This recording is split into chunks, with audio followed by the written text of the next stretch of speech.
Chapter 7, Lesson 1 is Congruence and Transformations.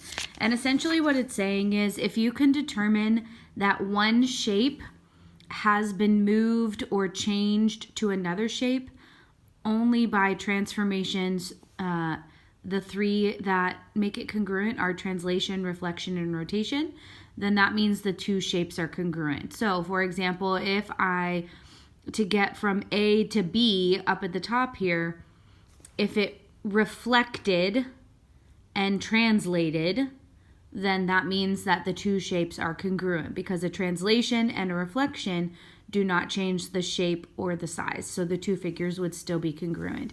But if it changed shape or size, then it would not be a congruent figure anymore. So on this one, for example, if you notice, the original here has one hole between the two little leg type things. But on this one, it has two holes. So this is a completely different shape. And if I were to rotate this shape, even though they sort of match up, they don't match up exactly. So these would not be congruent. And I would write not congruent. On this one, I could write congruent. And if they want to know what transformations I used to make A into B, then I could say a reflection, because the reflection would put the shape right about here.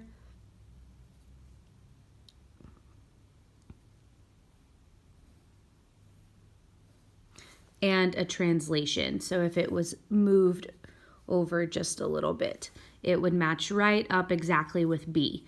So this one would be a translation and a reflection. So reflection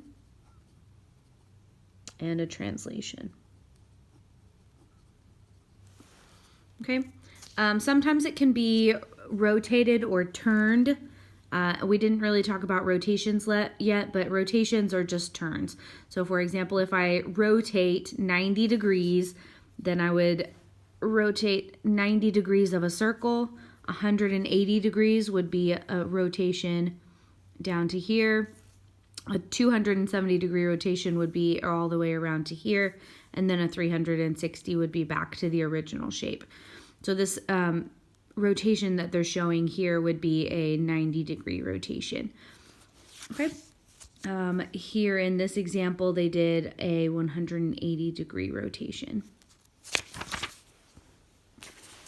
Okay, so let's look at these three just real quick examples. So in this one, we can see that a reflection was done and a translation. So it moved over just a little bit, and then it was also reflected.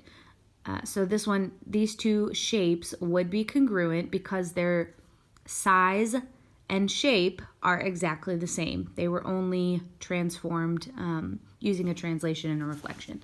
And the same thing on this one. We can see that both shapes have 2, 1, and then a little leg. 2, 1, and then a little leg. So they're the same shape and the same size. And if we look, we could rotate it counterclockwise 90 degrees, and then it would be standing upright, and then translate it up a little bit. So I would put yes on this one also. These two shapes are congruent. They have the same shape and size.